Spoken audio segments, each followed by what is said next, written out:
జైల్లో నుంచి పని చేయకుండా కేజ్రీవాల్పై నిషేధం ఉందా? ఫైళ్లపై సంతకానికి ఇబ్బంది ఏమిటి?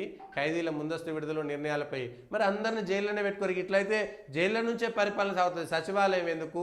మంత్రివర్గం ఎందుకు? ముఖ్యమంత్రి కార్యాలయం ఎందుకు? ముఖ్యమంత్రికి ఒక ఇల్లు ఎందుకు? సుప్రీంకోర్టు, గౌరవ సుప్రీంకోర్టు ఆలోచించాలి. అరే ఆ ముఖ్యమంత్రి నువ్వు జైల్లో ఉన్నవరో పోయి నువ్వు రాగానే రాజీనామా చేయాలి, తలకాయ తిక్క తిక్క ఉన్నదా అని మాట్లాడాల్సినటువంటి గౌరవ సుప్రీంకోర్టు ఆయన జైల్లో ఉంటే సంతకం పెట్టడానికి ఏమున్నది?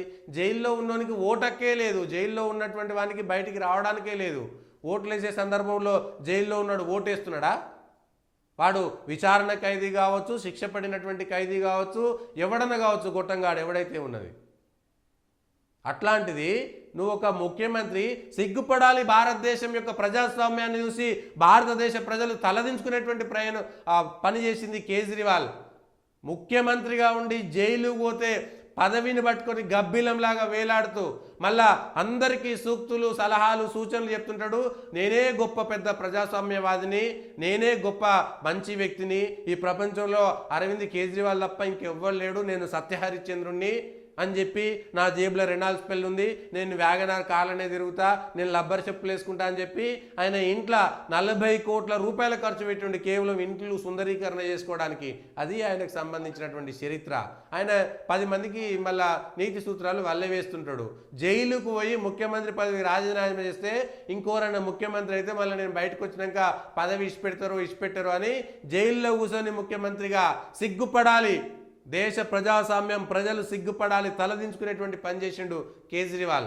ఆఖరికి దొంగసారా కేసులో ఉన్నాడు, ఏదో వేరే చేసింది కాదు, దొంగసారా కేసులో జైలుకు పోయినటువంటి ముఖ్యమంత్రిగా కేజ్రీవాల్ సిగ్గుపడాలి, తలదించుకోవాలి. జీవితంలో నేను మళ్ళీ పోటీ చేయనని మాట్లాడాల్సినటువంటి వ్యక్తి మళ్ళా అందరికీ చెప్తాడు అవినీతి సీఎం పదవి కుర్చీ అంటే ఏలాడుతున్నారని. ఆయన ఉద్యమం చేసే సందర్భంలో సీఎం కుర్చీ పదవి వచ్చిన తర్వాత అందరు మారిపోతుంటారు, అట్లాంటిది నేను జీవితంలో పోటీ చేయను, నేను అసలు పదవిలే తీసుకోనని చెప్పి పోటీ చేసి ముఖ్యమంత్రి తీసుకొని వరుసగా ఆయనే ఉండి ఇంకొకరికి అవకాశం లేకుండా ఆయన ఒక్కడే గబ్బిలంలోగా వేలాడుతూ మరి ఆయన గొప్పవాడైతే 5 ఏళ్ళకు ఒకసారి ఒక్కొక్క ముఖ్యమంత్రిని పెట్టి పదవులను త్యాగం చేయాలి కదా. ఆఖరికి జైలు పోయినాక కూడా అందులోనే వాడి చిప్పకూడు తినుకుంటూ కూడా మళ్ళా నేనే ముఖ్యమంత్రిగా ఉంటా అని చెప్పి 10 మందికి ఈయన నీతి సూత్రాలు చెప్తుంటాడు. ఏదో ఊరంతా శక్నం అని చెప్పి బల్లి కుడిదిలబడి చచ్చిపోయినట్టు లేదు. ఇంత దారుణమా?